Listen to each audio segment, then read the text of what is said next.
calling to order the December 18, 2024 meeting of the Harwich Conservation Commission being held in the Don B. Griffin Room at Harwich Town Hall. Participation is possible here in person or online through GoToMeeting. Instructions for attending through GoToMeeting are available on the agenda, which is published on the Town of Harwich website. We're going to start with Pledge of Allegiance. I pledge allegiance to the flag of the United States of America and to the republic for which it stands, one nation, under God, indivisible, with liberty and justice for all. Thank you.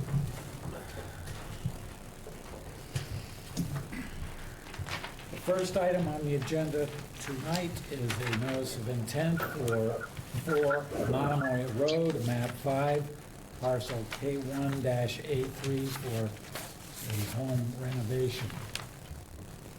Do we have a representative? Hi, through the chair, John O'Reilly here. Can you hear me okay? We can. Thank you. So we were here 2 weeks ago. I'm sorry I'm not here in person. I've got a conflict, but we were here 2 weeks ago. We received pretty positive feedback from the commission. Staff had asked for us to reinvestigate the mitigation package. So the owners have engaged Crystal McMorrow from Sundog Ecological Services, who I believe may be in the audience or online. But we met on the site last week, and we developed 4 areas that have quite a bit of invasive species in them. So we've identified these 4 as the initial attack on the invasives, and we've given you some planting schedules. Staff has come back to us and asked for some additional ground cover.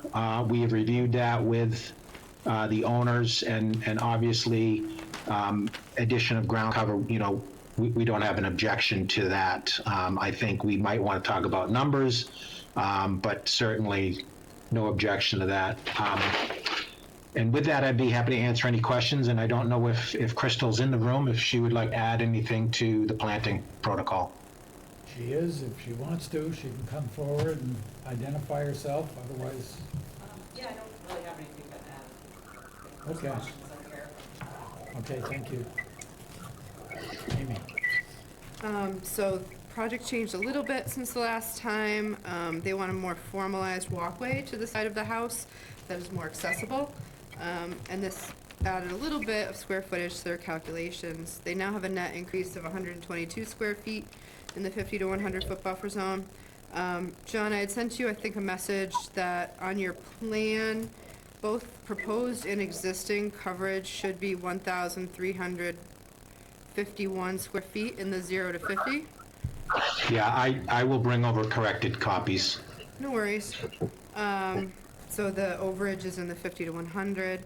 We did get a no-take letter from the Natural Heritage Program. I guess that they were more interested if project was happening a little bit closer to the beach end of things. They'd be potentially concerned about shorebirds, but they have no problem with it. I think the mitigation more than covers their slight increase of 122 square feet. And I had just suggested the addition of some ground covers in those proposed mitigation areas, but just to kind of fill in kind of bare spots. You're probably going to be doing clusters of shrubs, and so kind of in between, where there's room. I don't know if we need numbers per se, but we could definitely say, beach grass is usually planted 12-inch on center, 2 to 3 combs in a hole. So we can clarify that in the order of conditions a little bit more. I don't know if and maybe a note on that, if you're going to be bringing over revised plans anyways, John, just a note that in any bigger areas, in those mitigation areas after the shrubs are planted, that you fill in with these species. And with that, I would recommend approval.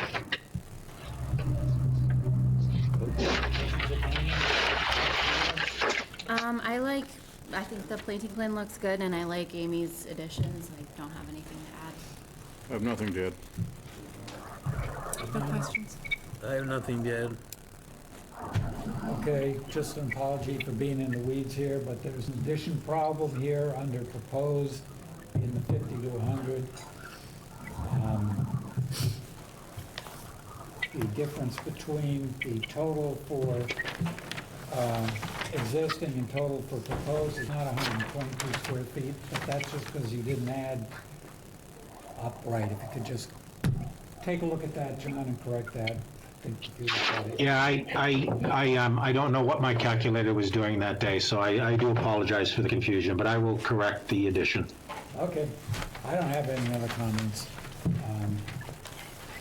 Any comments, questions from the public? Hearing none. Can we have a motion? I'll make a motion, we approve the plan for 4 Monomoy Road, map 5, parcel K1-A3. Second. Further discussion? Hearing none, all in favor? Aye. Thank you. Next, we have a notice of intent for 117 Riverside Drive, map 4-A1, parcel A11, to construct a single-family house and apartment site work. Good evening. Greetings and good evening. It's been a couple of weeks. I am Bob Perry, Cape Cod Engineering. Phil Cheney, the person working on the mitigation and restorative work on the site, has been kind enough to join me tonight.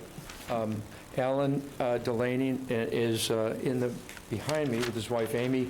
We were here, I guess it was 2 weeks ago, and we reviewed the project with you briefly, and Amy Buskowski, the conservation agent, raised a question that we needed to resolve before we went any further. In the course of examining those questions, the applicant re-examined their plans, downsized the house. I think the house probably reduced by 1 bedroom and by approximately 1,000 square feet. And we repositioned the house.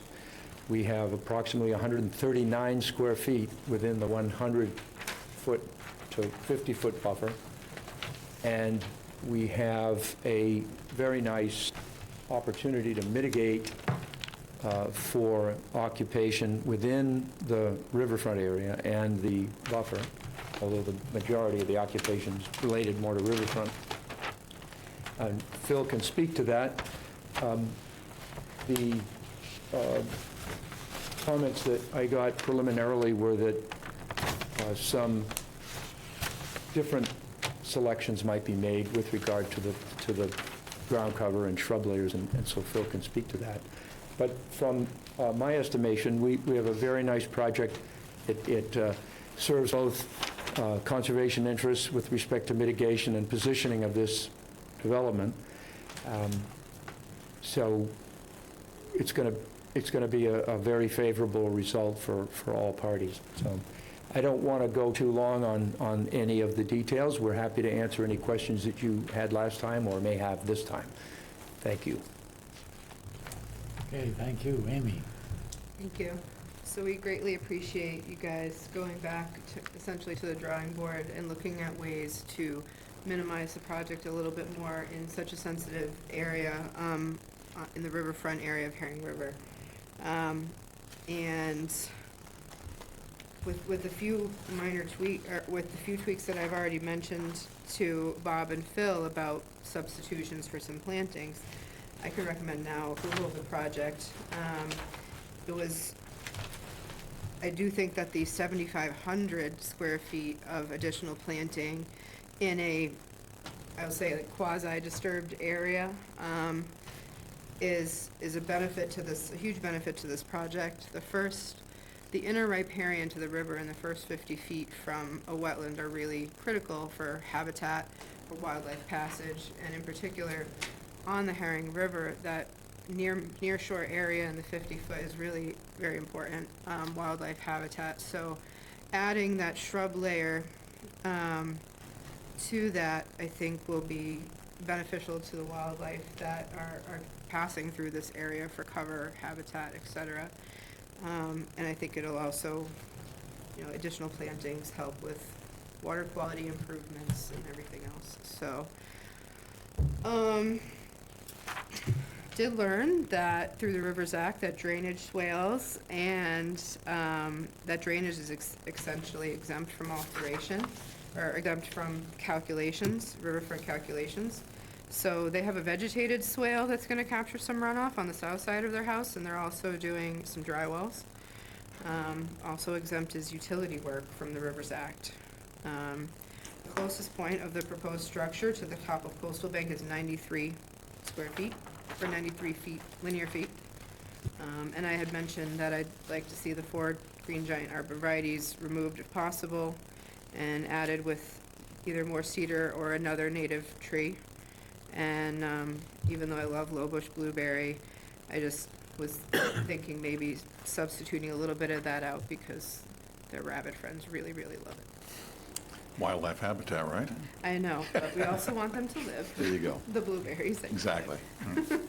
like. So with those conditions, I'd recommend approval of the project. Okay, thank you. Wayne, I have nothing to add. Vivian, No questions? Mark, Nothing to add. Steve. I have no questions. Do we have questions or comments from the public? I don't hear any questions or comments from the public. Can we have a motion? I'll move for approval for 117 Riverside Drive, map 4-A1, parcel A11. Second. Moved and seconded, discussion. I would just like to add to that, to include Amy's suggestions for changes to the planting plan. I can get you a couple of copies in a week or two of the revised plan. Yeah, by Friday of next week if you can. That'd be great. I'll work all day Christmas. No. I didn't say Wednesday, because I won't be here either. Okay, anything further? All those in favor? Aye. Thank you. Happy holidays to you all, and appreciate your time. Next, we have a notice of intent for 3 Longview Lane, map 104, parcel N3-2, for the renovation and home addition. Yes, how you doing? My name is Joe Young, owner of Coastline Construction. John O'Reilly is not able to be here right now. He was at a board meeting in Brewster. So I'm here to answer whatever questions I believe that you guys did have from the emails and everything that Amy sent over. So I'll let you guys go first and Amy?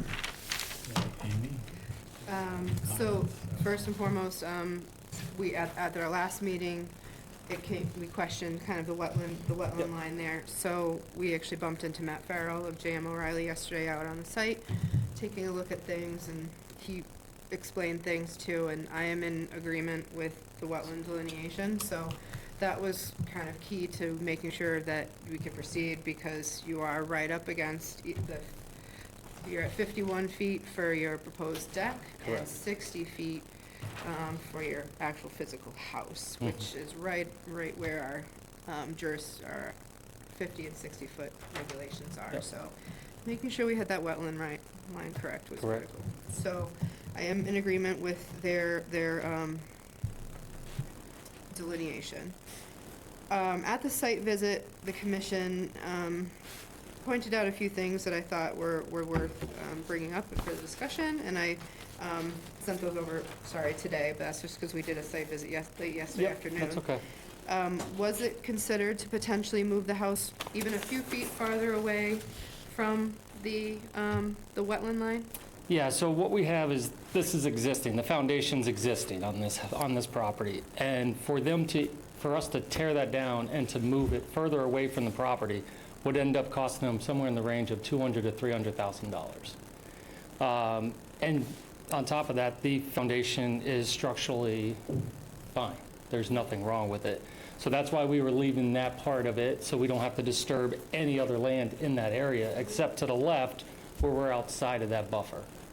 And that's why we ended up shifting everything over to that left side, because originally we had it on the right, and then we started looking at that, and we moved it all to the left.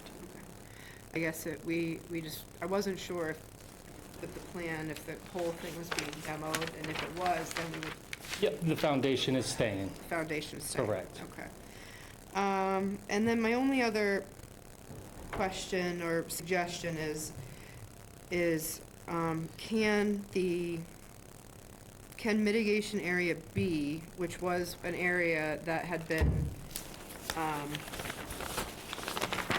invasives that I let their property manager remove, that was kind of just landward of the hot tub, can that mitigation area B be somehow, whatever that square footage is, can it be somehow added along mitigation area A, even if it wraps up towards the side of the house? Because while what's proposed in B is good, it would be more beneficial to the resource area if you can make it kind of contiguous with the rest of the native area. Yeah, and when you say, just because I don't have B and A on this, but I'm assuming you mean the right side of the property, where we're talking about, where we're at the 60-foot, correct? So what I mean is taking this area Yep. here, and whatever square footage that is. 900. Square feet. I think honestly, if you even did a 4 or 5 square, width across here, maybe avoiding there a little bit where your corner is, but if you could take that 900 square feet and allocate it more. Yep. To making this area thicker. Correct, yes. I don't see that being a problem at all. So. We're talking, that's a long run there. I don't know exactly what that is.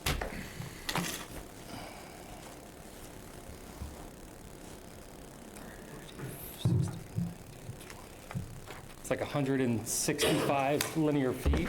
Yeah. So we're talking, 2 or 3 feet right there, Yeah, probably about 4 or 5. 4 or 5. So I don't see that being an issue. It's another row essentially of shrubs. Yeah, I don't see that being an issue at all. And it could be a little thicker on one end towards the stairs and a little thinner, but I think that would be more meaningful mitigation. Yeah, absolutely. Rather than having it separated from Correct. the pond. Yep. With those changes, I would recommend approval. I think it meets our bylaw and our regs. Thank you. Comments or questions?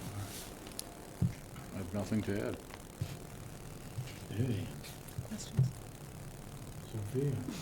You forgot about me. He's mixing it up a What little. was that? Did you say no? No questions.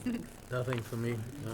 I just have one question, which Yep. is, I noticed just further to the west from that section that you were just talking about with Amy, there's still some, looks like, I didn't go up close, but it looks like pretty large gauge bittersweet.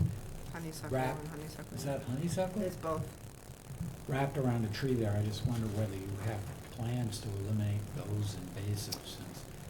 I would have to talk to the property manager who's doing some of that work, because I'm not exactly sure. I would imagine if we had to deal with that, then we would. In the very least, so that area is pretty well vegetated, and it's a mix of invasives and natives there. What is in Area B was all invasives, and that's why I let them remove it. In that area, we could condition that they can at least cut the invasives. That way, at least there's not so much pressure on the trees in that other area. We can put that in the condition. And if they want to pursue it more with more aggressive means of eradication, then they can come back and amend or something. Okay, sounds good to me. Anything from the public? Comments or questions? Doesn't sound like there's anything. Okay. Have a motion. I'll move for approval. 3 Longview Lane, map 104, parcel N3-2. Second. Further discussion? Question. The handrail to the old set of stairs, I think Yes. that was supposed to have been removed. And the stairs were gonna be left because they're holding the bank, but the handrail going down of the old set, if those could be removed, if that could be removed, that'd be great. You're talking about the old stairs, the The old- second one that goes all the way down? Yes. Yeah, That could be removed. that was part of the old project that hasn't been done yet. Yep, we can do that. And I would like to get the 3 revised plans with the reallocated mitigation on it Okay. by the end of next week, if possible. Yep. Oh, actually, you know what? We're not meeting again till the 8th, so it could be early the week after. It's fine. Okay. Well, I'll let Beginning of John the know, and year. John will get that to Yeah. you as soon as he can, so. Perfect. Forgot that we changed our schedule a little bit because of the holidays. Okay. All right, anything else? We have a motion which has been seconded. All those in favor? Aye. 5-0. Thank you. Thank you. Next, we have a notice of intent for 11 River Bend Road, map 1, parcel G1-9, for the replacement of an existing wooden bulkhead, the installation of floats with scallop growing nets and dredging at the base of the bulkhead to allow for scallop growing nets to remain submerged at low tide. Also proposed salt marsh restoration in the eroded areas. Do we have someone who's going to speak to this? Oh, there you go. I've got my sneakers on tonight. Yes, Okay. Dave Crispin with the BSC Group. The applicants are right here in the front row. And there is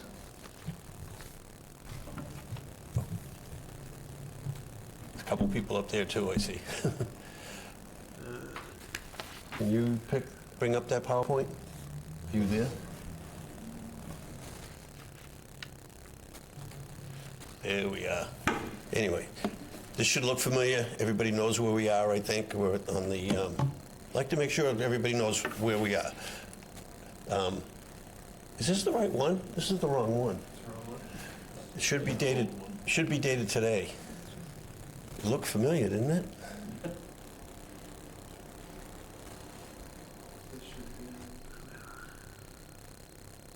Still looks familiar, right?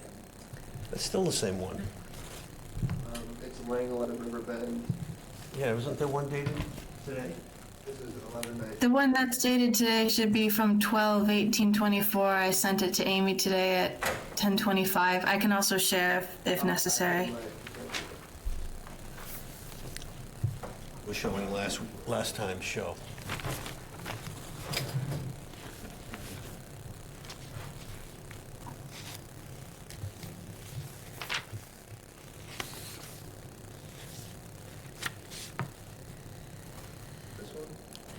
That looks like it. Yes. You're just making sure I'm on my toes tonight. Again, just a very quick refresher. The red line is the existing bulkhead. It's being pulled back to the left, and there are floats involved. I think everybody understands that. The big issues when we left last time was the variances, which you sent to town council, and town council basically said upwellers are not float. They are floats. They are floats. I guess we're going to have to live with that, so there it is. But he also said variances can be acted on, which is important. So we have requested 3 variances from the local wetlands bylaw. The unavoidable impacts to the resource area, the 200 square foot float limit, and the seasonal float only. Those are the 3. Now, on the 16th, there was a letter from the neighborhood's attorney, and she commented that 304 is separate from the wetlands bylaw, which it is. But the Waterways Commission has approved this project. They wrote the bylaw.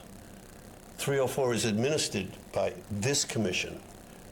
The wetlands bylaw regulations include the same 200 square feet and the seasonal use.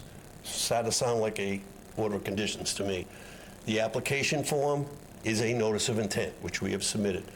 The permit is an order of conditions. You don't have another separate permit that you issue for that. The hearing times and the decision times in the 304 section are coincident with the Wetlands Protection Act. The town council has said you guys can grant variances. So we're kind of the opinion that the commission may approve the project with conditions consistent with the wetlands permitting protocol that you use typically. If the project does not have, and these words are in the 304 section in 3 or 4 different sentences, so I've summarized these here. An adverse impact on the impact, which I think we have proved there's no adverse impact.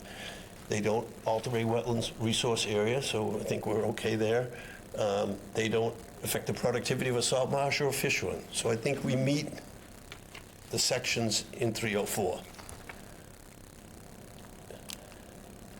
Why are we not advancing?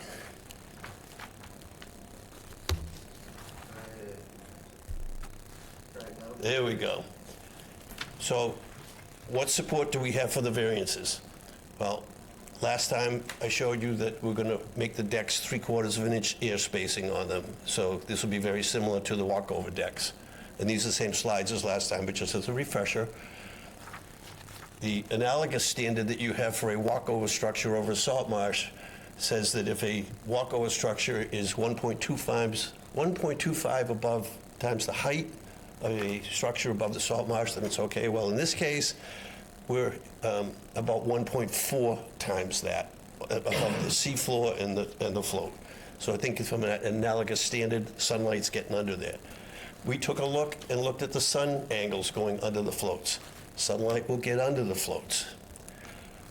And again, using the 1x2 decking instead of the standard 1x6 decking gives 15 or 16% sunlight. And I think you may recall me saying that I planted my garden in the solar eclipse with 95% eclipse, and it was very bright out. So I think 15% or 16% is going to let a lot of light through there.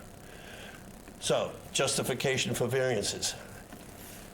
These are platforms being used for aquaculture.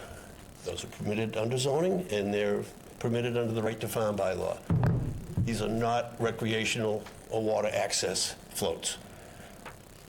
They need to be year-round deployment for the upwellers to perform as they're supposed to. And that's for the required maintenance and harvesting requirements of the scallop farm operation. Aquaculture is a protected right under the rights to farm law. The platforms allow for adequate sunlight, which we just talked about a second ago. Seasonal floats in Chapter 310 is not specifically defined. The harbor management plan talks about scallop season, or fishing seasons, but the scallop season is year-round. So there's some judgment there as far as the variance is concerned. The orientation of these floats complies with the requirements of the Waterways Commission. The project does provide significant public and ecological benefits, including replacing the failing coastal structure. The applicant has the right to remove that structure and let the salt marsh wash into the river. That isn't what anybody wants to happen. So in that case, by doing it, we restore the salt marsh that's been washed away over the last few years. We're going to, in a very rare instance, add nitrogen removal. This is kind of unheard of. Everybody's going the other way. They're putting more nitrogen into the aquifer. This is taking it out. The literal enforcement of these provisions, of these regulations, would involve substantial financial hardship and deny the viable, allowed, and permitted use by right of the site.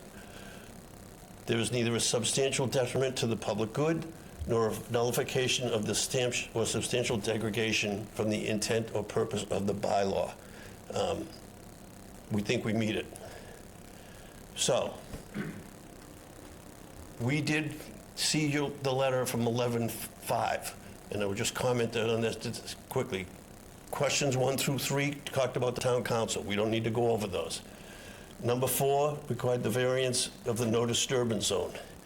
My read of the no disturbance zone is it goes from the edge of the salt marsh landward. All of this work is seaward of that, so I don't think that is applicable. The project provides an unacceptable danger to the recreational users. My understanding is there are very few swimmers in this area, and there is a good current. It's about 2 feet per second, the best we can estimate. Tubing and kayaking, more common, certainly. But from the industry standard, and Dan can comment on this if you need more specifics, there have been no reported injuries in aquaculture projects in Massachusetts in its history. So I don't think we have as dangerous a thing as people are alleging. This is one point that I think I learned something.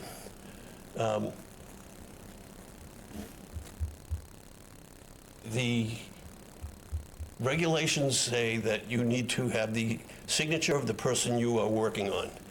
Granted, we have about 1.5 foot of tying these piles together. My misunderstanding was that this was filled tidelands, and that's due to the definition language in filled tidelands. I agree with the attorney that this is not filled tidelands. So there's where we are with that.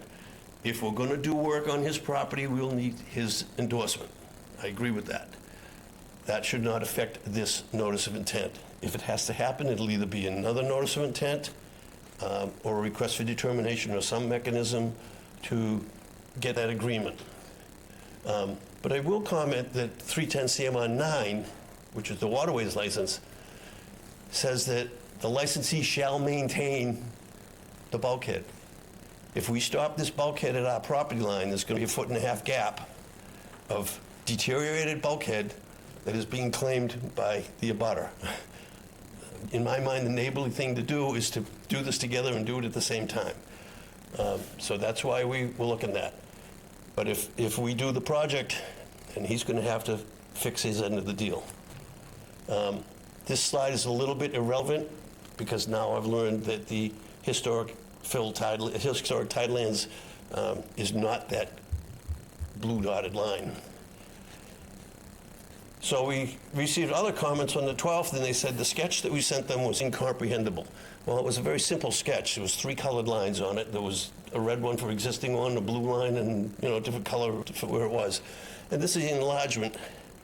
I think I'm doing the right one. Oh, what happened? Did I do that?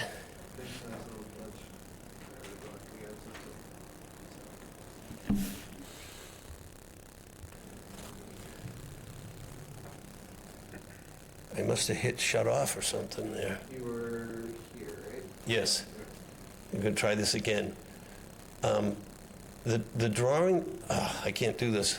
The drawing, we'll let that get back. The drawing that is in there includes every individual steel sheet pile. It's hard to see at a 20 scale, but they're all in there. So the detail is there. And the detail that we shared, you can see the little squiggly lines coming down to the right of the yellowish line. That's true to scale, true to size, what the sheet piles look like. I've built with less information from that. So for the abutter to say that we don't understand the plan, I can't be any clearer than I was.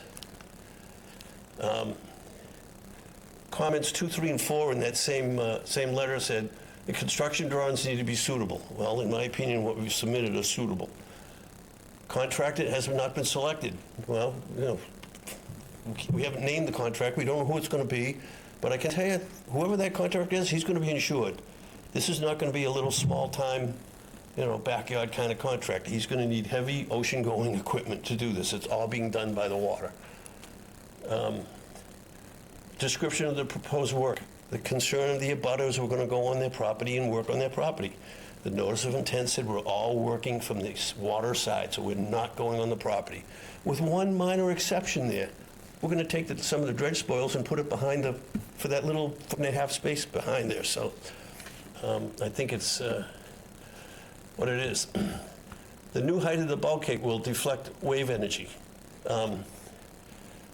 We did go back out since the last survey and reshot some of the shots. And the Kelleher bulkhead is about 4 inches higher than the wooden bulkhead, and we're going to bring this wooden bulkhead about 6 inches above where it is right now. It's about elevation 6.5, there it's 6.1. Substantially the same elevation is there. And we documented the reason for that is we're trying to deal with sea level rise. One of the comments, the wave action is not going to affect the Kelleher property in any way, shape, or form in my mind. And in the 100-year storm, this bulkhead's 7 feet underwater. Waves are going to go right over it. So storm surge on Keller's land, unchanged. In fact, they're on the ocean side, we're on the landward side. And I just did a very quick sketch of how the waves come in. The yellow square smack in the middle is the Kelleher property, and those kind of wing-shaped things are what I would estimate major waves to do. They tend to follow the channel going in. They are not being deflected at the Kelleher property at all, and I don't expect any real substantial deflection of waves as the waves are going parallel to the bulkhead, as they have since the 1930s. This was the sketch that they couldn't understand, and there is one page in the latest letter, and what it sets the stage for is for the commission to condition option A, the one we have, the same plan we've had in front of you for the last 2 months, which connects the two. And if you want a condition that say we need to get the endorsement of the abutter and all that, that's fine. We'll figure out how to do that. Otherwise, our only option is to put a return at that, bend it in 90 degrees and go, in my opinion, about 6 inches off of that property line. Drive them right down up to the edge of the salt marsh. We're not going into the salt marsh, we're not altering the salt marsh. Don't want to go into the salt marsh. Don't want to create a 1.5 foot gap that's going to need a seawall to be repaired by the abutter, that's going to cause erosion if it's not repaired. And that's kind of where we're at. This afternoon, there was another email from the abutter, and they had 8 points. I'll take a minute and just comment about a couple of them. 1 and 2 was the details and the tidelands question. We already talked about that. 5 was a no work within 25 feet of a salt marsh. That is a standard Division of Marine Fisheries standard. It is usually targeted at working on the landward side of a salt marsh, not so much on the water side. In this case, we've got a vertical bulkhead. We're dredging behind a vertical bulkhead. It's not going to impact the salt marsh. So I think that takes care of what was item 5. I'm happy to see that the attorney is looking carefully at the plan because there was a 27 square foot change since we talked to the Waterways Commission. That's basically because there's a framing difference of about 3/4 of an inch to make the lumber all fit. That's the reason. If the commission feels strongly that, that number is off, we'll trim the boards down by 1/2 inch and get rid of that 27 square feet. The third comment in that letter talked about angling the return at 45 degrees and 15 feet, as is common if you're working on an undeveloped property. I personally don't believe that should apply here at all. You're connecting 2 existing revetments. It doesn't make sense to bring a 45 degree up in, and I guess Kelleher would have to bring a 45 degree up on his side and leave a 30-foot gap for continued erosion. It makes no sense at all.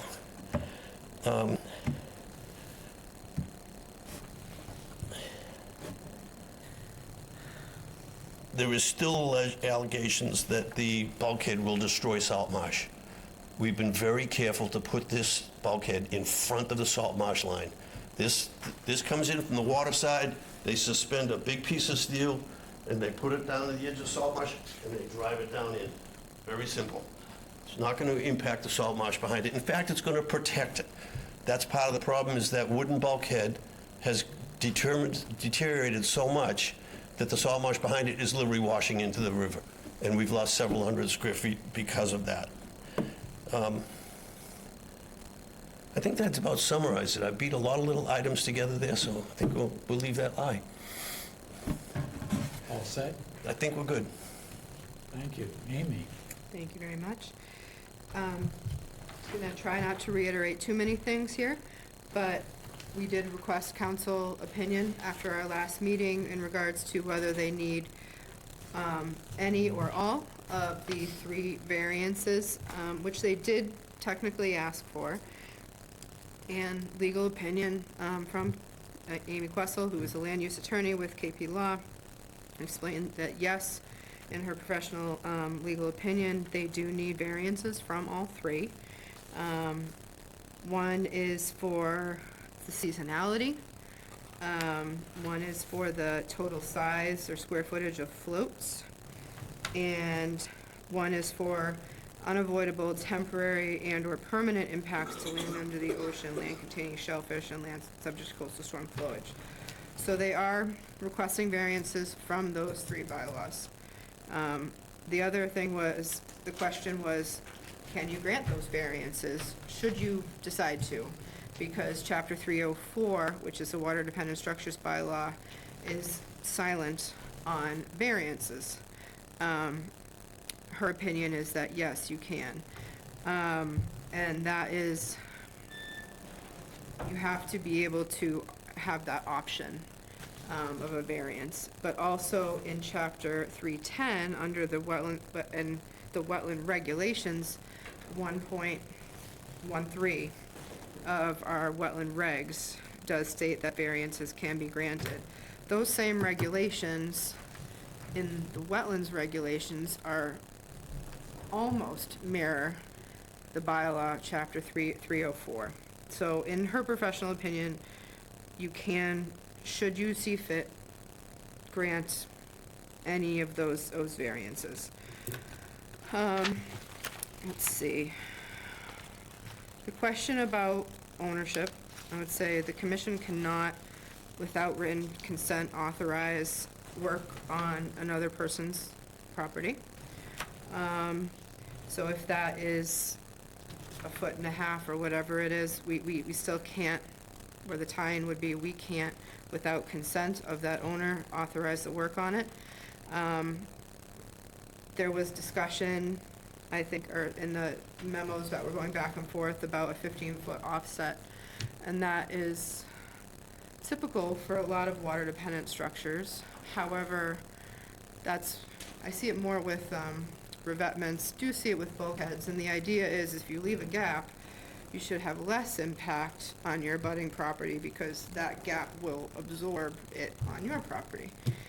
A 15-foot offset, should they stop their bulkhead 15 feet shy of the abutting property, I think would be even more detrimental to the neighbor and the applicant, specifically on outgoing tides. That's where most of the, not all, but a lot of the erosive forces are here. So the property owner to the south, if there was that requisite 15-foot gap between between structures, could potentially even be worse than if you were to have to put a turn on the end and be a few inches off. So in regards to your question that you had, which would the commission rather see, the one that ties in or the one that has return, I think if we don't have consent, then it would have to be the latter. However, it could be conditioned, if this moves forward, that there could be a condition in there, kind of, if agreement came to be that things could tie in. Thank you for checking the square footages. Waterways did approve 621 square feet. They are asking for 648. When you say that it's a framing distance of 3/4 inches, that kicks it 3/4 of an inch more seaward than? Not even measurably, no. Okay. It's more the spacing, the long ways. Yeah. The total length and the total width were a smidge different than the final design. So I fessed up and I gave you the current number, but... Yep, thank you. That would be up to the commission if you felt that was worthy of going back to the Waterways Commission or not for that change. Let's see. When I had to go back through the performance standards, because ultimately, if you were to grant variances, you can only grant variances if you deem that the project is not going to have an adverse impact to the various resource areas, and there are many here. So there's salt marsh, there's land containing shellfish, land under the ocean, land subject to coastal storm flowage, etc. I do tend to agree that this will tend to protect the salt marsh better than what's currently out there. And they are proposing to replant a section of salt marsh, I think about 500-ish square feet. One question I do have still is, if you have 648 square feet of upwelling floats, and you have the bags hanging down from them, I just don't know enough about, and you folks who are in the business may know more, what does the bottom sediment underneath that whole array look like? How high up are those bags from the bottom? I'm sure it's in the plan, I just don't recall exactly. What does the bottom sediment underneath an array such as this look like in terms of native shellfish? I Curious wouldn't if anyone. expect any change at all. You want me to answer that? You want There's plenty of current to wash whatever's going on there, so. You come up and introduce yourself. Thank you. My name is Dan Ward. I'm a shellfish farmer, and I'm partners with Jeff. So, well, I mean, whatever's under there is whatever's under there. So, it wouldn't like change whatever. So, I mean, if there's something under there, it's something under there. These nets would never touch the bottom, so they would have no impact on whatever is under there. And I think like we had that point in the past about pseudo feces and the amount produced, and the truth is that it's minimal. The truth is that any current would wash any of this away. There would be no measurable impact on the bottom, but there is evidence that any kind of shellfish aquaculture in the area actually helps with denitrification of the sediment and helps with the estuary more than not having shellfish in that area. So just like having natural oysters in that area would be more beneficial to the bottom than having no natural oysters in that area, aquaculture shellfish have the same beneficial impact to the environment. So no noticeable impact on the bottom whatsoever. And it's in our best interest not to have these nets touch the bottom because it wouldn't be good for ours or good for the animals. So no, at no point would these touch the bottom. So you're dredging to a -6 plus or -1, I think. Mm-hmm. How far off the bottom will these nets be? 18 inches typically is at Low tide? yep. It's typically the standard 18 inches off the bottom. Thank you. I have no further questions at this moment.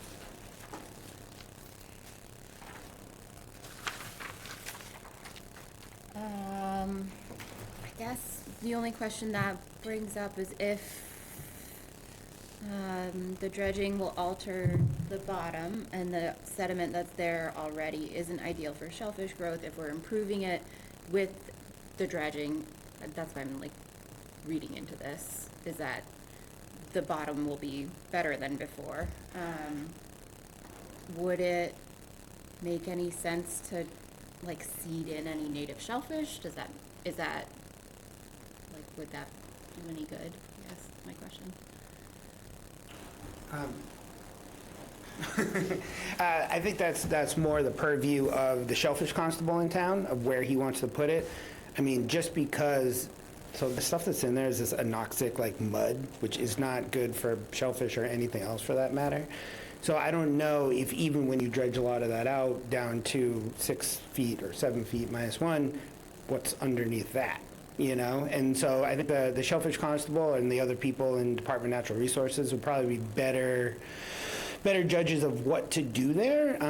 You know, we have talked about being able to give shellfish seed to the town as part of this project. And so whether they want to put it there or somewhere where it might be a little more conducive elsewhere in the river, I would personally leave that up to them. I mean, maybe it makes sense to put it there, but, you know, they're the ones that deal with propagation in town. They would probably go take samples and decide if that's the best place for it, and depending on, if they wanted to put quahogs or oysters or anything else there, they might decide that it's appropriate, but I couldn't really tell you, and especially not till it's dredged. Okay, thank you. And so a typical condition that the commission or conditions if they were to approve a water-dependent structure project, such as a dock or floats or whatnot, is shellfish mitigation. Right. And that might be in the form of, our typical language, and this is not necessarily a typical project, but our typical language is 30 bushels a year of mixed class for 3 years within the same water body, so within the Herring River, and it would be at the discretion of the natural resource director. Right. So that would be potentially something to be, if the commission does decide to grant the permit, that would be a standard type of condition.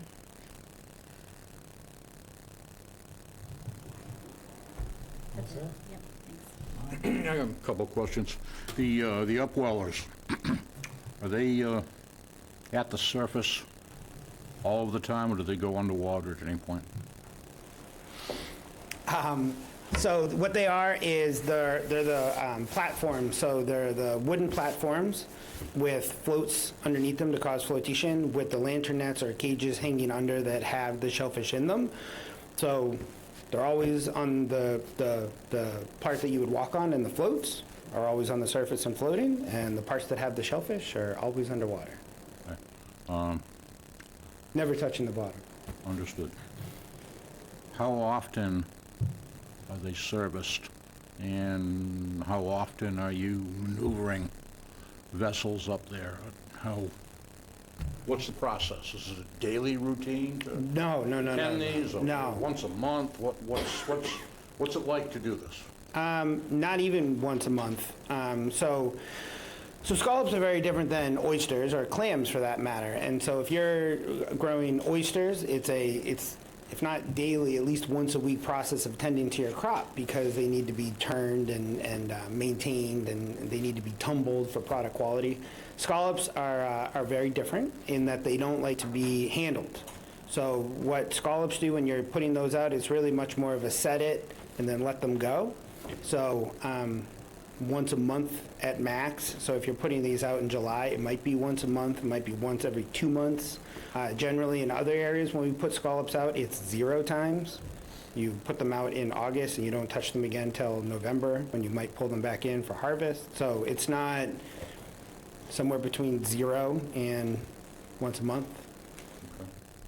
So it's very, very infrequent. It's much lower labor, so you can deploy these things and leave them be. So in terms of boat traffic, you're talking extremely infrequent.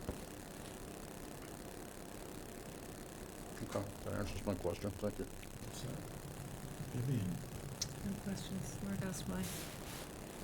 As I see it, the only hangup is the variances. If you guys get the variances, I'm 100% for it. I mean, don't forget, folks, they're growing food here for humans.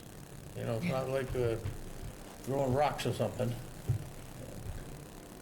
This is agriculture, it's farming.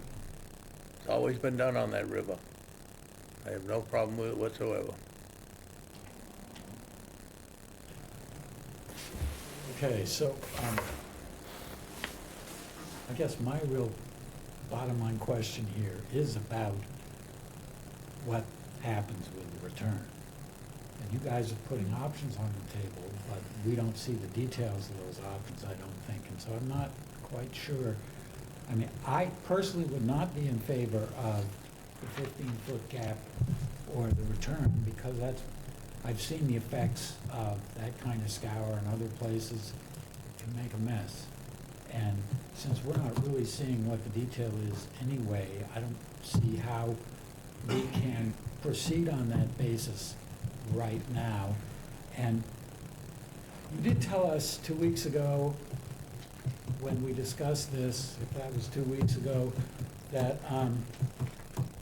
you would get in touch with the neighbor there and try to work things out. And you're not saying anything about this now, which I find a little disappointing. We did get in touch with them, and they were nice enough to reply, and their replies were, we don't understand the plans, they're not construction-level drawings, we don't know who the contractor is, we don't know if he's going to be insured. My comment to that tonight was, and it was attached to your plans, there's two like black and white squares. The preferred option, which is the plan that you've had in front of us, which brings one sheet pile all the way across, probably needs the endorsement of the neighbor to do it. And we would like to continue to try to get that, but I'm not sure it needs to hold up the permit. And the other option is we go to his property line and we go back to the salt marsh and we go, it's about 8 feet, go back in and we drive the pile right there and we leave a 6-inch gap between his property line and ours. We don't want to do that, but that's kind of our only option.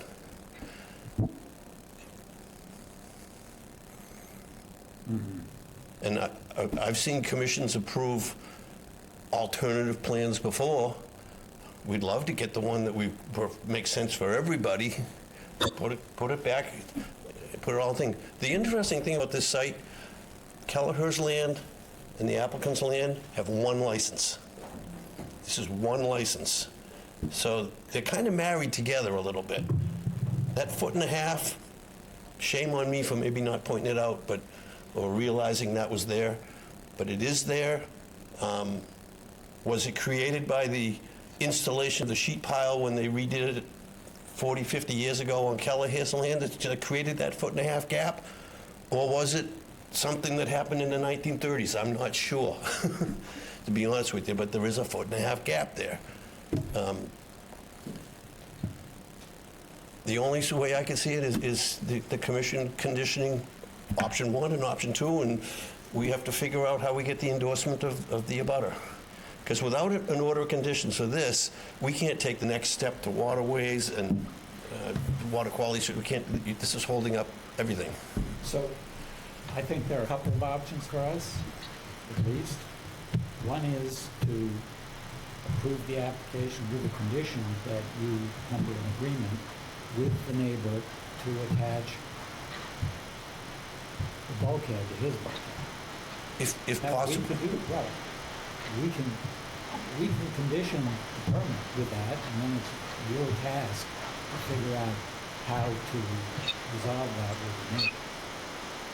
Another is, as you helpfully pointed out, is we're actually statutorily required to keep that whole bulkhead whole.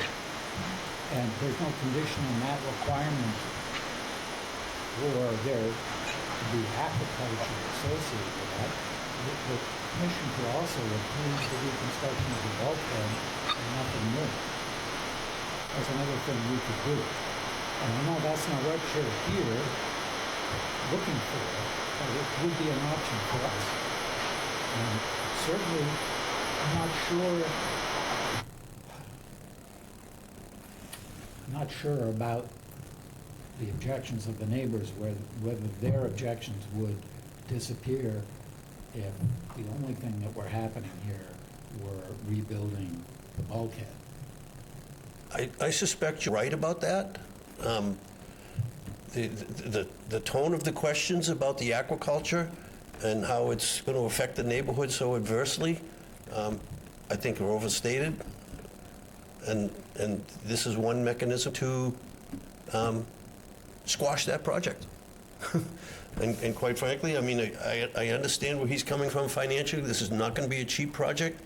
The numbers have been crunched as a 15-year payback to do this.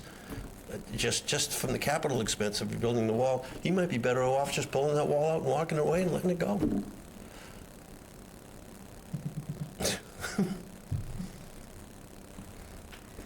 That's an option. You look like you have something to say, Amy, do you? I was just going to say, I think there's some other people who might want to talk if the commission is done.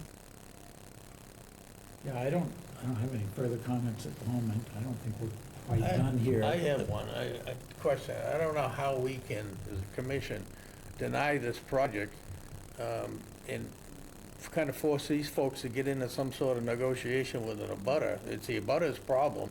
His wall is apparently short. It doesn't go up to the property line of this property here.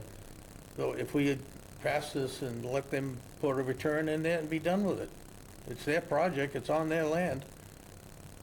I don't think we can vote contingent upon that requiring them to tie in. Yeah, I don't see how we can either, honestly. Just common sense. But then what's the alternative? That's my question. If we're. Their return, that they have to do a return. That's right, just keep it on their property. Potentially destroys, that's potentially degradation of salt marsh, right? Yeah, but it's not their project that'll be causing that, it'll be the neighbor's project, his gap. He'll have to do something about it, come before us and fill it in. Are the Kellers here or online? Are they in? Okay. Well, why don't we have others in the room? We just have a quick show of hands who wants to talk here. I'll talk after the attorney. Is that Attorney Pyle? Yes. Okay, you have the floor, Attorney Pyle. Thank you. Can you hear me okay? We can. Good. So thank you. My name is Elizabeth Pyle. I'm an attorney at Hill Law, and I've been before you on this matter before and submitted some comments. I'd like to first address this issue with the abutter's property. There's another option here, which is to continue this yet again one more time so that the applicant can reach out to us in a meaningful way with the specifications that we've requested in order to determine if this is a viable thing that we can do to connect the bulkheads. Under the regulation 310 ZMR 10.054A, they need our permission before the filing of a notice of intent. It can't be corrected now, and if you grant a permission now for this project, if you grant an order of conditions without our consent for work on our property, that's an appealable issue to DEP, and DEP will just send it right back to you, and I've seen that happen before in other cases. So what I would suggest is that you continue this one more time to allow them to reach out to us in a meaningful way. Now, they did reach out by sending that one letter, but there's been no follow-up. We requested construction drawings, a description of the proposed work, and more than just a sketch plan. This is a sketch plan, and I did not understand options that were presented because I think they're mislabeled, and they don't provide any detail on how the connection's going to occur. I reached out to a structural engineer who said that if the connection is not done properly, that the Kelleher's bulkhead will fail, and that it needs to be done in a planned way with construction drawings and elevations, and they need to have a meaningful conversation with us. And they have not done that, even though we have been asking for it since August. And we asked for the description of the work, the contractor. This is the first time I'm hearing that Sorry, you're they're breaking going to have an up insured there. contractor that's licensed, that the work's going to be from their side.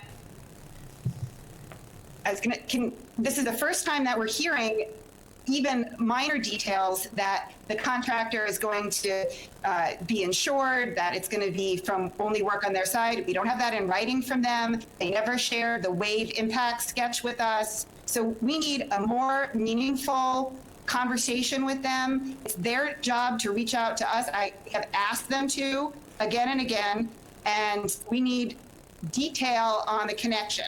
It would be unthinkable for any of you to allow somebody just to hook up something to, let's say, a retaining wall on your property without any detail about how it's going to occur. And that's essentially what they're asking for here. And that is not fair. They should provide us meaningful detail, and we should hold off on this until that's provided. With regard to some of the other points that were raised tonight, this is not a hardship for them because they have a very viable single-family house on the site. That is a very expensive house, and this is not an economic hardship for them. If they were to just rebuild the bulkhead in the same location and not do the scallops, it would be a lot less expensive. And to say that they need to do this grand plan in order to, finance the scallops, that doesn't make any sense, and it doesn't comply with your variance standards. The variance standards under your bylaw have to in order to carry their burden, they have to show by clear and convincing evidence that it won't adversely impact the resource area values, the environmental values protected by the bylaw. And you don't just have to take our word for it that the impacts to the salt marsh are a problem. DMF in their letter said that they don't buy this plan, that the moving of the bulkhead landward is not mitigation, and that there's just going to be more erosion of the salt marsh behind the new bulkhead location. So look to DMF for what your standard is here, and they cannot meet it. With regard to swimming in the channel, I heard the comment that this is not an area used by swimmers. My clients would vigorously disagree with that. They have told me how much swimming goes on in this area. Their children swim in the area. They swim in the area. So this is a real risk to swimmers that has not been adequately determined. With regard to the town council opinion, we agree that the floats are upwellers, that the upwellers are floats. We're glad that the town council reached that conclusion, but we respectfully disagree with the determination that you can have any variances under Chapter 304 for water-dependent structures. The way these bylaws works, even though they may have similar language, they're separate bylaws. And there's no variance provision for the 200 float limit and the seasonal limit. And it doesn't matter what happens under any zoning or agriculture. This is a separate bylaw. If the town wants to amend the bylaw, it can in the future if it has the votes, but this is what the voters passed, and the commission needs to uphold it. And we feel very strongly that the commission cannot issue any variances under Chapter 304. And I tried to clarify this with town council. I don't know if she had a chance to look at it or get back to you after seeing my comments, but we do not think that that is a correct interpretation. So in terms of what needs to happen here, let's try to continue this one more time, have a meaningful conversation to see about whether we can connect the bulkheads with the detail that was requested. But this is not ready for a vote tonight because they don't have our approval to do work on our property. And I think any of you would feel the same for yours, for your property. You would not expect just a sketch plan to have somebody come on your land and alter it. That's definitely not reasonable. And we'll see where we go from there. And that's what we would request tonight. And otherwise, if we do have to vote tonight, we would say, this is not ready yet, and you should vote no and deny the project for the impacts to the resource areas, the recreational interests, and all of the other reasons that we've outlined to you in my letters. So thank you very much, and I'm happy to answer any questions that you may have. Okay, I have a comment and a request, which is specifically one of the things that Attorney Pyle is saying. My interpretation is that a full effort has not been made to come to terms with the neighbor about how the connection is going to be made. And in my experience as an engineer, you don't solve engineering problems through lawyers or managers. The engineers have to get together and work it out. And if the other party is telling you in good faith that they don't have enough information to agree to do this, then it's not going to happen unless you make an effort in good faith to resolve whatever the misunderstanding or objection is. And so far as I can see, that hasn't happened yet. I guess I would beg to differ with you. There was a reasonable effort. Did we get back to them? Did they get back to us? Yes. Our understanding is you guys are the guys that are making decisions. Now, a very important thing was said there tonight. they need to sign before a notice of intent is filed. That means to me, there's got to be a new notice of intent for that 1.5-foot stretch. So I would suggest that our preferred option is with the 90-degree return, which is in what I call the sketch plan. It's just a copy of the AutoCAD file. It takes all of that out of the equation. And we'd love to work with them and get a second notice of conditions. Maybe it's them to do, maybe it's for us to do. I don't know who's going to say who's going to do that, but I think it's going to take a separate filing the way they have structured it. I don't expect them to back off from trying to delay this project. They've been successful for 8 months or so. I think I had even more hair when we started. Okay, well, I think there are others here who would like to talk. Who's next?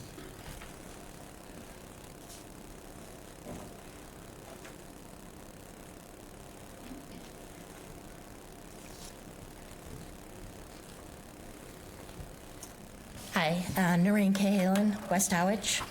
I just have a few comments based on, what was said. They are proposing to move the bulkhead back into the salt marsh. They absolutely are going to affect the salt marsh. It's, and the dredging is going to affect shellfish. Whatever is there currently will be disturbed. Those are things that really need to be considered. To allow a variance for 200 square feet and to be permanent, that shouldn't be allowed. You have that in place to protect the environment, to protect the Heron River. It should be abided by. You had commissioned a Heron River study, which was done and hasn't been, is still in process of being reviewed. But obviously it's very important. A Heron River study that looked at water-dependent structures, and one of the conclusions that they made was to mitigate the issue of the degradation of the river was to minimize the footprint, so the size of the floats or the water-dependent structures. So 200 square feet is there for a reason. When you asked about the access to the floats from vessels, they said that if it's scallops, it's not that often, not even once a month. But scallops don't naturally grow in the Heron River. They're not there. There's other shellfish that are there. So what's going to happen if you approve this and they have these aquaculture floats and all of a sudden they decide, well, the scallops aren't growing, they don't grow there. We're going to switch to oysters. And as they said, oysters, the vessels would go there a lot more often. I understand oysters have an odor. What's going to stop them from switching from being scallops to another shellfish, oysters or something? Is that something, you're allowing this only for scallops? Would that be in the order if you allowed it? Or can they just, if they have these platforms there that they've gotten to have more square feet than allowed and permanent, that they can just switch to any shellfish they want? There's a lot of concerns there. I don't think they've been upfront all along, in this process. They really haven't made an effort with the neighbor about connecting the bulkheads. It's been brought up, as the attorney said, since August, that there's an issue. Part of where they want to do the work is the neighbor's land. It's not, that's the issue. If they move the bulkhead back into the salt marsh, then land is going to disappear. If they, so there's a triangle of their land that's going to be gone when the bulkhead gets moved. Initially when, they really haven't been upfront about things. When the initial notification to abutters went out, it only said to replace a bulkhead, and as you said, the neighbors probably wouldn't object to replacing a bulkhead, and it needs to be done. Well, that wasn't what was being put forth. It's not just replacing a bulkhead, it's dredging. Dredging changes, once things are dredged, the sediment's going to move around and people's properties may be adversely affected by what happens after that. They're proposing floats for scalloping, dredging. There's a lot more involved than just replacing a bulkhead. And I think it is a detriment to the public. When Mr. Crispin was talking, he said that they wouldn't alter the wetlands. Well, they are. They're altering the salt marsh by moving back into it. Waterways would only approve it if they move back into it, because otherwise it affects navigation. Well, okay, that's the only way Waterways is going to approve it, but that doesn't mean you have to approve, it being moved back into the wetlands, into the salt marsh and taken away from it. They have anchors holding up their poles. They have a bunch of anchors that look like they're placed in the salt marsh. That's going to be affecting the salt marsh. So they are going to damage things. And there is some nitrogen removal, but it's not to the extent that they have claimed in some of their previous, like how many pounds it takes out. Like there's no literature to back that up. The way we would only improve the Heron River is once all of the town is on sewer and we no longer have septics. That's the only way the Heron River is really going to get back to the way it should be. And, until then, this project is not going to fix it. It is a detriment to the public good, to all the other people who use the waterway. It's a narrow area of the Heron River. Anyone who goes in and out of the Heron River has to go by there. When people go to the Wixon Dock and drop people off or pick people up, they go up to that area to turn around and go out. It is a very viable area of the river, and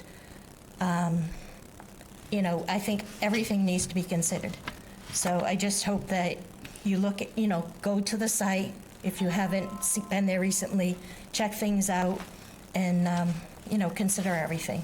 Thank you. Okay, thank you. Do we have anyone else here who would like to speak? I just have a couple of questions. Do I need to- Yes, come to the microphone and identify yourself, please. Hi, my name's Barbara Corley. I'm from West Harwich. I'm across the river on the other side. We do have a swimming dock, and I know it said that it wouldn't disrupt swimming, but would it still be swimmable in that area if this went through? I don't know who could answer that, but that's a question. And then the size of the boats that would be harvesting. Those were my two questions. Thanks. Yeah, you're right. Yeah, so that area would still be swimmable. These platforms are not to be used as swim platforms, so these are not open for, the public to be climbing on. They're farming equipment. But adjacent to these, the upwellers is certainly swimmable. There's no reason to think that any of the area around this would be perfectly safe to swim on. There'd be no interaction with any kind of swimmers, kayakers, tubers, anything around these platforms at all. And then, what was your second question? Oh, small. What we use is like an 8-foot by 22-foot open Carolina skiff. Like your typical, like the same kind of boats you would see at, ARC or something like that, what they would use to use their upwellers, 8 by 22, like a trailerable boat size. Thank you. Anything else? Just one comment back to that. I think the commission's aware that most of these new floats are landward of the existing bulkhead. So it's not going to impact the swimming area hardly at all. One other comment, this is not going into the salt marsh. Several comments were made that the piles were going in the salt marsh. They are not going. They're going up to the edge of them. And in that manner, they're going to protect the salt marsh that's behind it, and the tidal flushing behind that bulkhead is going to be the same as it was when it was built in 1930. Okay, so, any other comments from commissioners? So I have one more question, which is Attorney Pyle suggested you might want to continue this while one more attempt is made to negotiate the neighbor thing. Is that your preference, or is your preference that we vote on an alternative that doesn't involve your interaction with neighboring property? I guess the only thing is if we're going to have to file another notice of intent anyway, as was referenced by, You have to go to then the we might as well microphone. close this one up. You have to go to the microphone because the people online can't hear you. My bad. Sorry. If there's going to have to be a separate filing for the Kelleher land anyway, as was outlined by the attorney, then we might as well close this one with the return on it. Yes, Attorney Pyle. I didn't say that. I said that if we can't reach an agreement, they would need to refile. But if we can reach an agreement, that's a different story. Then you would have the approval of all the landowners, but they can't do it over our objection. So I would suggest that we continue it and that they provide us with the specifications that we have been requesting since August. And I agree with the comment from the commission that there hasn't been a good faith effort here to get this done.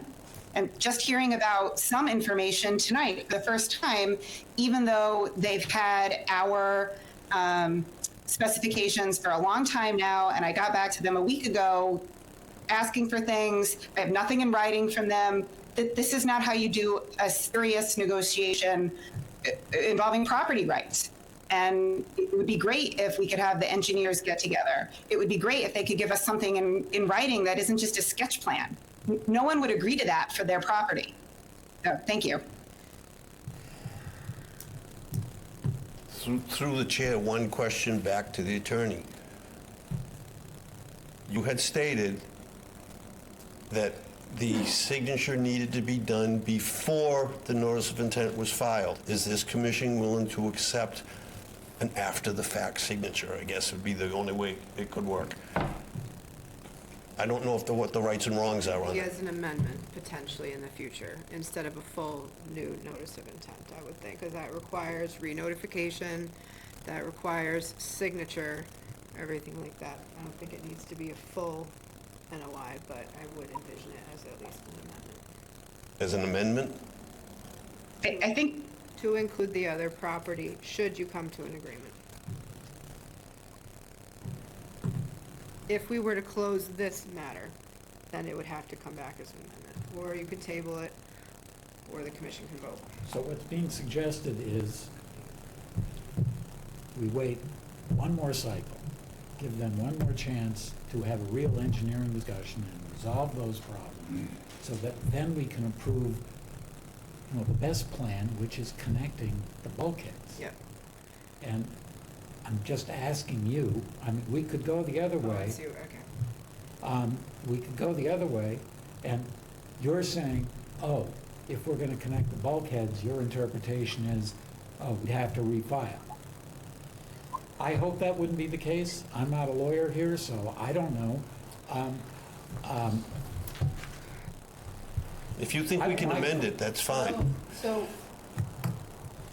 if you continued one more time and tried one more, if the parties could come to an agreement, you can accept a signature after the fact, or after application. We haven't provided you haven't closed something. I don't see an issue with that as long as it's still open. So, approve signature saying that you would concede to having work done, or that the Kellehers would agree to having work done on their property. Basically, that's what the signature would be. So to me, it's really unclear whether the real problem here is the neighbors just don't want to see this happen at all, or the neighbors are just dissatisfied with the engineering and they're nervous about how it's gonna be done and want more detail, want a real conversation with you guys, I would prefer to have as much of that resolved before we vote on this as possible. I would say, if we send you away one more time, continue this one more time, and if you come back and somehow people still aren't talking, then we just have to proceed like that's never gonna happen.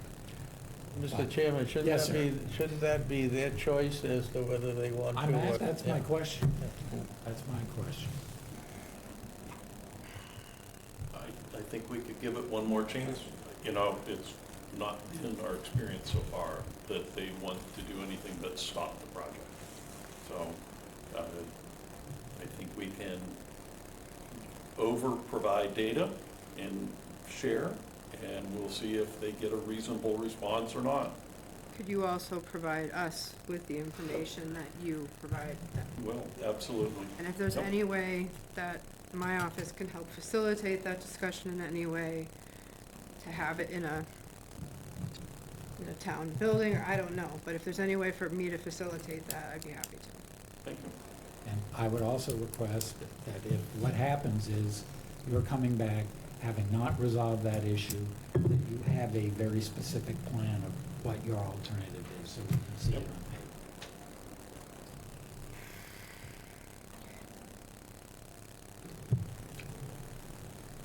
Okay. So I'm gonna make a motion, well, before I do that, when are we going to, our next think meeting it's is the 8th? January 8th, 2025. Is that acceptable to you? Do you Yeah. feel there's time to? Can we ask for a little forgiveness if we don't have stuff to you a week before, in case we're, we'll shoot for the 8th, but sometimes it gets tight. Ideally, I would, yes, with the Friday or Monday prior would be good, if possible. Okay. At least 48 hours. I know there's holidays in there and Yeah. people are Well, away. it's going to be very focused. It's going to be about. It's going to be very focused about this piece. Yep. Yep. Okay. The 8th. I'm gonna move that we continue this until January 8th, 2025. Second. Discussion? All those in favor? Aye. Aye. I think I'm abstaining from it. Okay. So 1 abstention. All right, thank you very much. Thank you very much. Happy New Year. Wonderful Merry holiday. Christmas.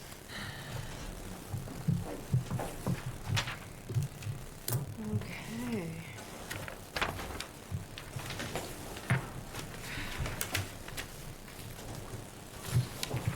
All right. Next, we have a request for determination of applicability for 371 Lower County Road, map 13, parcel P1-3, SE 32-2390.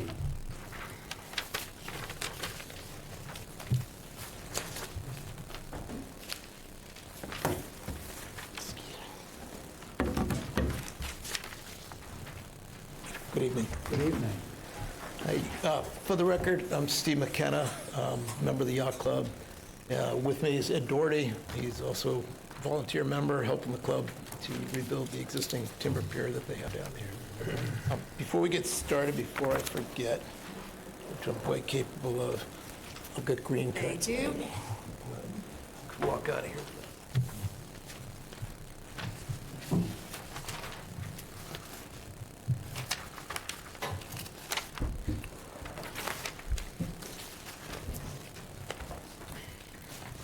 So what we're trying to do, we're trying to replace the existing timber pier that's at the club. The pier is about a little over 30 years old. Excuse And- me? Yeah, that's okay. Yeah, the pier is over 30 years old, and it's really at the end of its service life. If you've been down there, you can see the pier leans to the south. It's kind of twisted, and it's in need of repair, and it's in need of replacement. The pier itself, it was wiped out during the Hurricane Bob, and it was rebuilt on top of the existing pilings. The pilings, my understanding, are over 60 years old, and there's 14 pilings. They're the old creosote pilings, which is, I'm sure, why they're still intact at 60 years old. So our plan is to rebuild it completely in kind, in the same footprint, but we wanted to elevate it as much as we could to accommodate sea level rise. Right now, the big tides are right up to the pier. And so we can raise it about 2 feet before we get into a major project if we were to try to elevate it further. I know Division of Marine Fisheries typically requests that the piers be built to 1.5 times the width of the pier, the dock. But in my experience, that's usually applied to both new construction and for single-family type docks.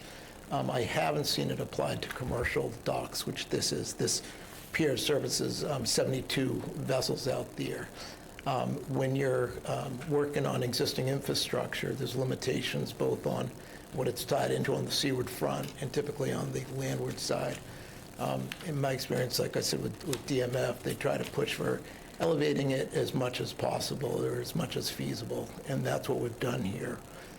If we were to try to elevate it with their guideline, it would be over 8 feet above existing grade right now, and it would require the dock structure itself, a ramp to be a minimum probably of 25 feet longer on the landward side and also on the seaward side. And then that doesn't accommodate the floating dock system that it lands on.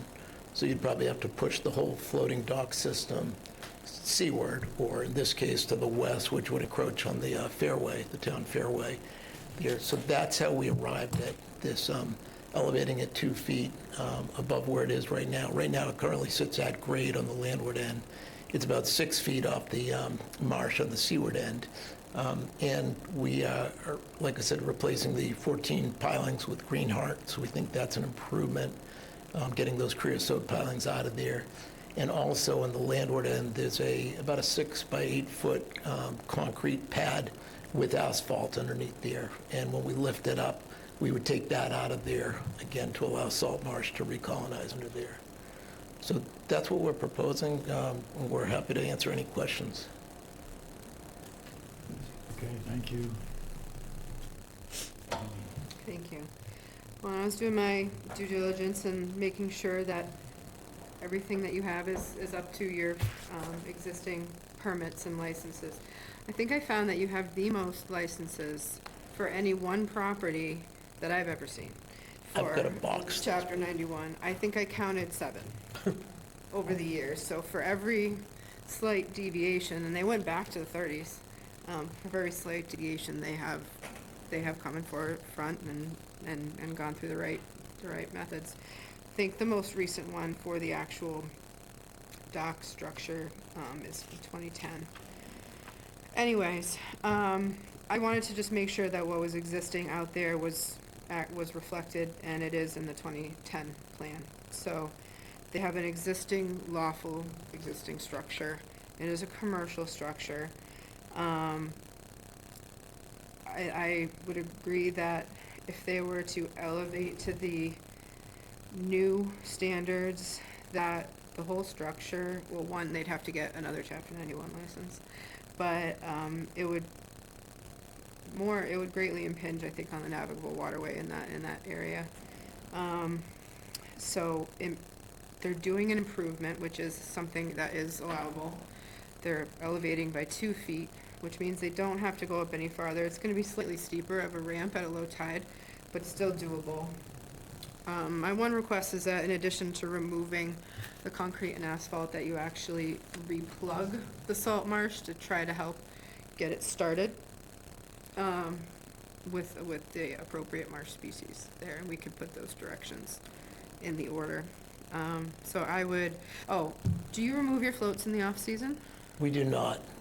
Everything stays in? Everything stays in. Again, as a large commercial float system, to move those out would be a major problem. You know, the all the other, the marina across the harbor, the town docks, all those stay in because they're just larger structures. Thank you. That's helpful to know. If they've kept them in and they're licensed to keep them in, I don't think you had anything in any of your waterways licenses requiring removal of floats in the off-season. Then I would recommend approval as it is going to be an improvement over existing conditions. Thank you. Nothing to add. No questions? I have no questions. Just have one order of conditions that I'll add to it after it passes or whatever. So I just have one question, which is, concrete pad, is that directly under the landward end of the existing? There's concrete pads So around there as well. there's a concrete pad that comes up to the pier, and when it was rebuilt, it came up a little bit higher, and apparently there's an old step, concrete and asphalt underneath. So when we take everything out, that can very easily come out also. It is underneath. I see. Yeah, I tried to take a picture of it Yeah, with the yeah. filing. You can see remnants of it. Okay, I don't have any other questions. Anybody in the public? So. They're shaking their heads. They're saying yeah, no. we're saying no. Except we've got a gap in our bulkhead we need. Too early for that, Yeah, Steve. too soon. early for Too that. soon. Too soon. Way too soon. Okay. I hear a motion. I'll make a motion for Negative approval of, what's that? Oh, this is the permanent It's a determination, negative isn't two, it? yeah. For a -2 determines applicability for 371 Lower County Road, map 13, parcel 1-3, SE number SE 32-2390. The only order of conditions or condition I would like to see is when they pull the pilings, the creosote pilings out, that you have a containment boom wherever they're in the water, Any so that that creosote doesn't go across the harbor and everywhere. Yeah, we'll have a boom for any in-water work as a Yes. condition. That's all I have. Second. Discussion? Could we include the replugging of salt marsh to help it recolonize in the area where the asphalt pad was? Yes. Small area. Yeah, and to that effect, we've got Wilkinson's on contract to do the revegetation. We can have them. It's a very small area. We can help it along the grade. Okay, all those in favor? Aye. Aye. Thank you. Thank you very much. Who seconded it? Sorry. Mark. Mark? Who seconded it?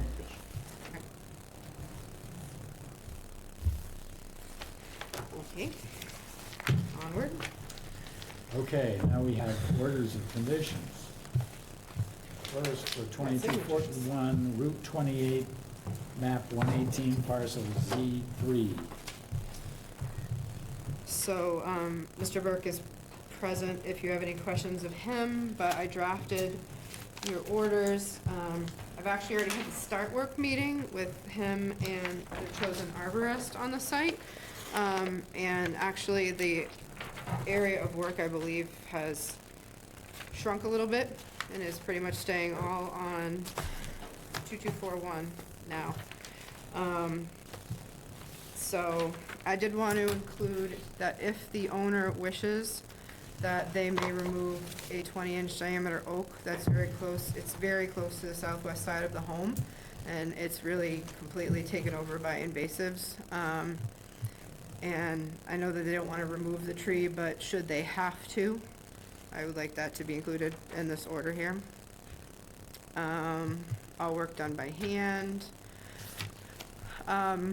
Did want to put a condition of no pruning between April 1st and August 1st because it's a nesting period, so you really want to be doing it in the fall and winter. I just had surgery yesterday, so. I was surprised that you're here. What are you doing? I've been up. It's a long story. I feel good today. Okay. I had knee surgery last night, so I know. Technology. And since I slept through the anesthesia, you know, all that stuff, got a kind of, good I'm a different time zone.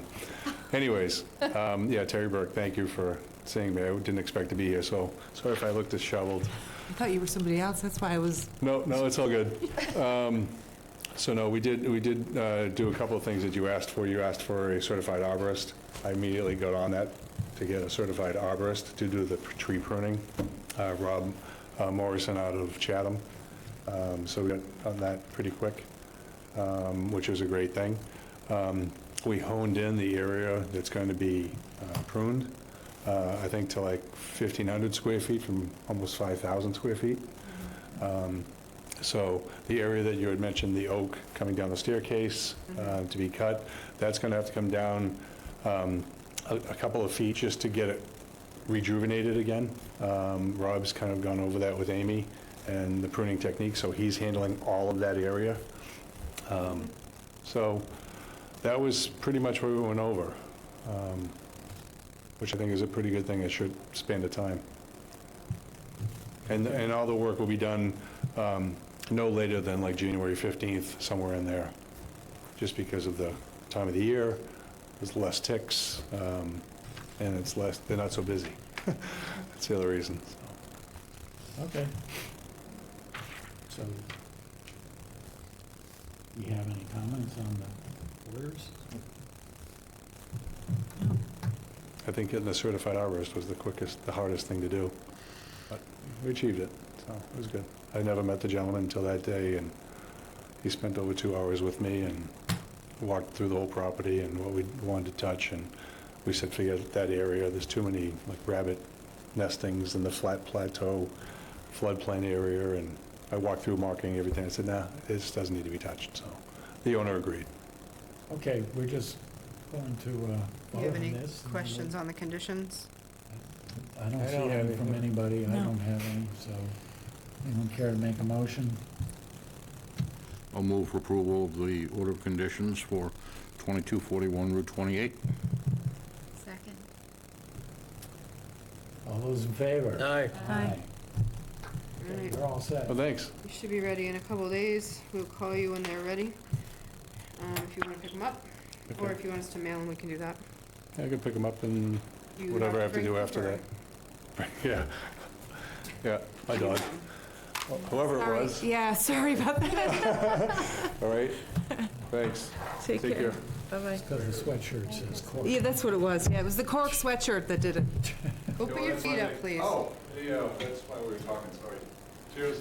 Bye. Okay, next we have order of conditions for 39 Prince Charles Drive, map 110, parcel S19, existing retaining wall repair.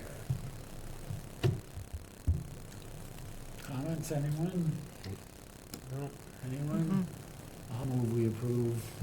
I'll second. All those in favor? Aye. Aye. Okay, next the orders of conditions for 53 North Road, map 19, parcel M1, reconstruct existing pier and bulkhead. Comments or questions?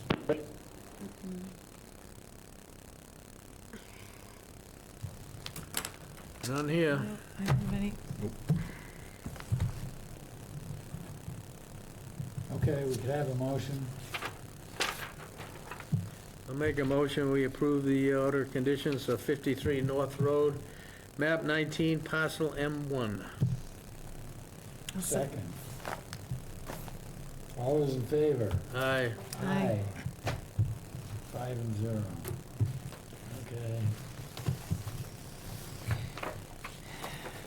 Next, we have discussion possible vote. Interpretation of allowed uses of town property located at 15 Wales Road, map 73, parcel F1-78. The town is considering, it's, I think, going to be on town meeting to look into a Phase 3A for sewering, and this is the Great Sand Lakes area. And in order to potentially do that, they need to look at areas where they can put pump stations and things like that for the sewer. So there's very few town parcels that are low and nearby that they potentially could do this. And 15 Wales is one of them. There's also one right on Queen Anne Road, but that wetland, the wetland goes right up 25 feet to the road or so.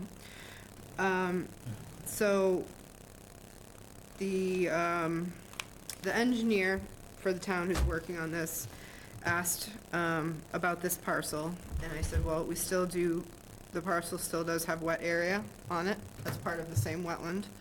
It is actually a vernal pool. And what they would like to do, potentially, is further investigate putting a pump station up close to the road there for part of the phase of the sewer to help improve the water quality in that area. So when I looked at the deed, I'd never seen a deed like this before. It was from 1984, and it not only said this property is for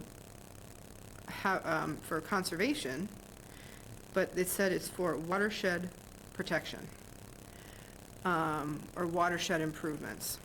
So to me, and to administration, that means that putting something that would contribute, such as a pump station, to the sewering plan to help improve the water quality, that this could potentially be an allowed use on the land. They're not asking at this point, they're just wanting to know if they should invest more time, essentially, into investigating this option. I did bring it to the attention of administration, the assistant town administrator, as well as the engineer, that not only is it a wetland there, but it is a vernal pool, and that upon looking at the site, I would want to see their wetland delineation data sheets, as I'm not quite sure that their delineation is accurate.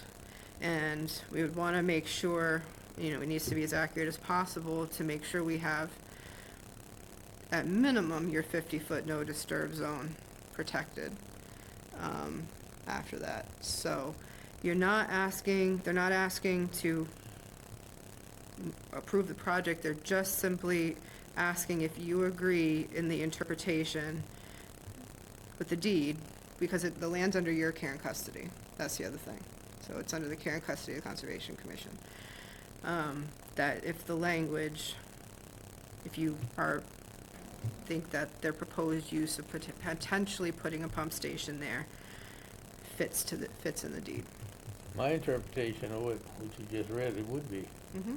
It would be, because somebody was forward-thinking when they put that together. Watershed. Yeah. Did you, what you said about the question you asked administration on the watershed part of that deed, is that updated information since we had the conversation yesterday? Do you remember you said we could also... I spoke with them this morning. Okay, About, okay. so yes, I Okay. brought that, I had brought it to the attention prior about the vernal pool and about, but asking for confirmation of, be able to look at that wetland line with them, because I was not sure of it. Okay.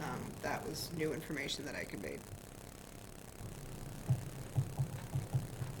So are there street setbacks that the town would have to comply with putting a pump station there? I mean, are they gonna get squeezed from both sides? That I'm not sure of, if it has to meet setbacks from the road as a house would or not. That I'm not sure I of. think that reads building setbacks, I believe it would conform to the same setback regulations.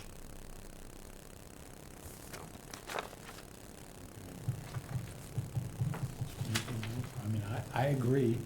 Seems like, Yeah, you don't have to vote, we just have to be like in Yeah. agreement or that of the use. anybody disagree with that?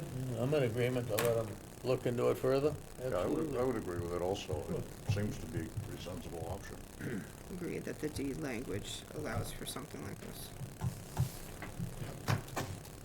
Okay, Okay, hold on one second.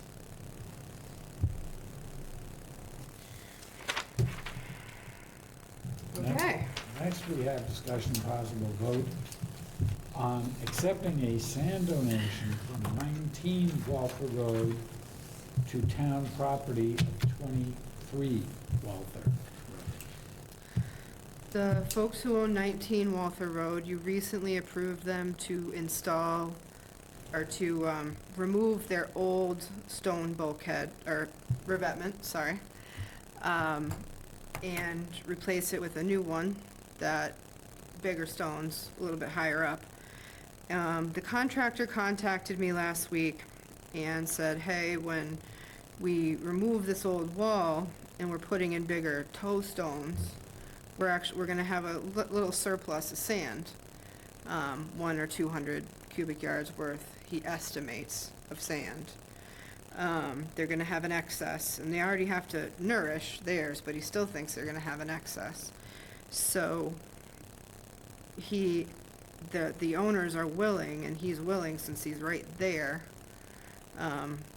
to deposit the sand on the town property, which is 23 Walther Road, right next door, because we do have a sand deficit there. It's compatible material. It's, right from that area. You can't get closer to the material. So it is your property. We do have a townwide sand nourishment permit, but you would need to accept the sand. Is there a downside? No. No. That's Jenkins Beach you're talking about, yeah. I don't see any downside. We need to vote, however, to do this. There may be public comment, I'm not sure. Let's just, wait, hang on a second. I just want to make sure I'm not cutting anybody here off. Mr. Sutton. Thank you, I appreciate it.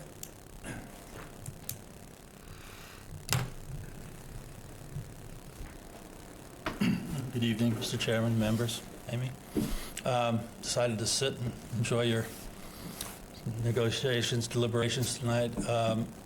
As I noticed, this 23 Davis Lane enrichment of the beach was before you. The reason I wanted to comment is because I will be here with you on January 8th about about the Jenkins property. And I did not want, it is my hope that this beach nourishment, if you decide, will not prejudice anything that would go on January 8th. I have, as we may all have, we know that some selectmen are all for ignoring the town's attorney's advice regarding the Jenkins gift. And they will encourage you to build a stairway.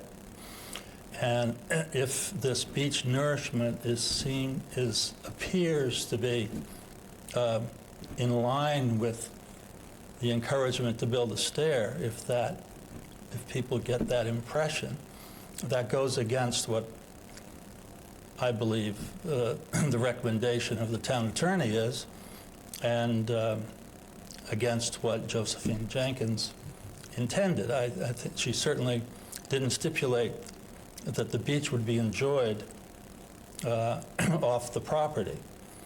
And it seems like if you're going to nourish a beach, you're basically creating an invitation to swim and enjoy the beach. And I don't know if that's your intention. I hope it's not.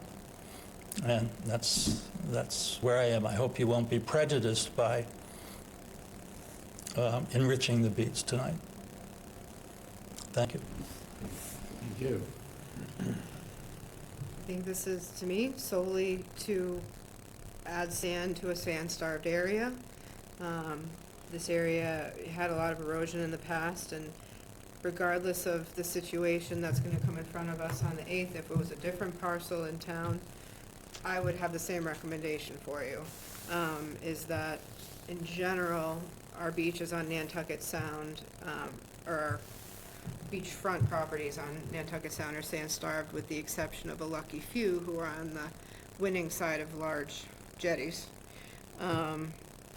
That this is purely, I mean, instead of having the sand hauled off and disposed of, or that we keep it here. So, Absolutely. Makes sense. For once. and that it has nothing to do with the discussion that we're gonna have on the 8th. I move that the Conservation Commission approve the Conservation Commission accept the donation of sand. I'll From second that. 19 Walter Road to 23 Walter Road. That was a second from you? Yes, it was. Oh. All those in favor? Aye. Aye. Okay, 5-0. Next, discussion and possible vote for signing a conservation restriction for 19 and 25 Bonnie Lane. So this is the final document. You had voted to approve the conservation restriction for the property.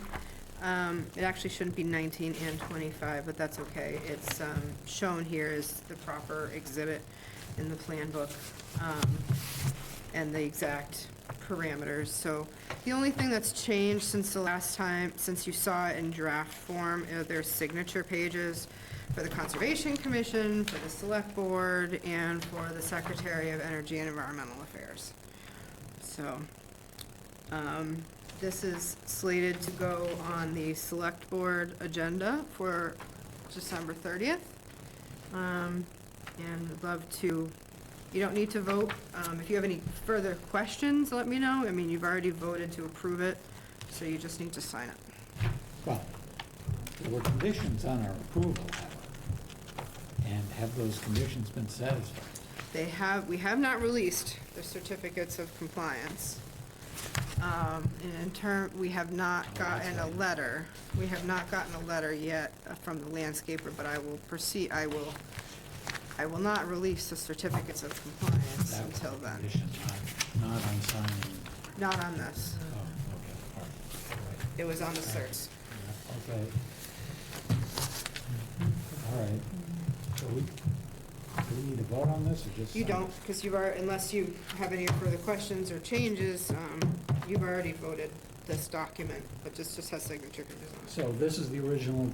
This will be mine. It's coming this Oh, way. This has original looking signature. Yeah, mine does too, the blue ink. Yeah, I just made This is copies. I color made copy. copies for you. That's the one I need, the single-sided one for the registry.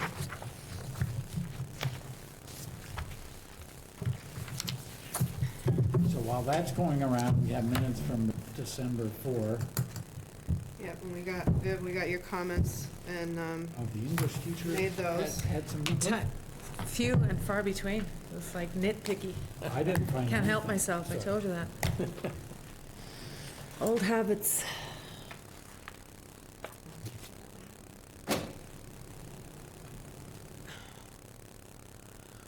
well, Sherry's doing pretty good with the minutes. So I move that we approve the minutes for the December 4, 2024 meeting. I'll Second. second. Give it to Wayne. All those in favor? Aye. Can I ask a question about, so I was in the minutes, like I just asked about the landscaper doing that pruning. Like I think I asked why they didn't use an arborist or why they weren't thinking of it or whatever, and then I was feeling shy. I don't know, I should have just said it when he was here. But, like, I don't think I said, like, required, right? Mhm. I mean, I don't think you said required. I definitely didn't, because I don't know. Yeah. Is it in there as required? No, it's Okay. not. I just, it's, I he think sounded he like he got jumped through the- hoops because of that. I think I had articulated that it would be in their best interest to get somebody who was certified as a certified arborist, and I think we all kind of agreed with that. Okay. But it wasn't a condition. Yeah. All right, do we have any other business? Yes, we do. We can close up. I'll make a motion, we adjourn the Conservation Commission meeting of the 18th of December, 2024.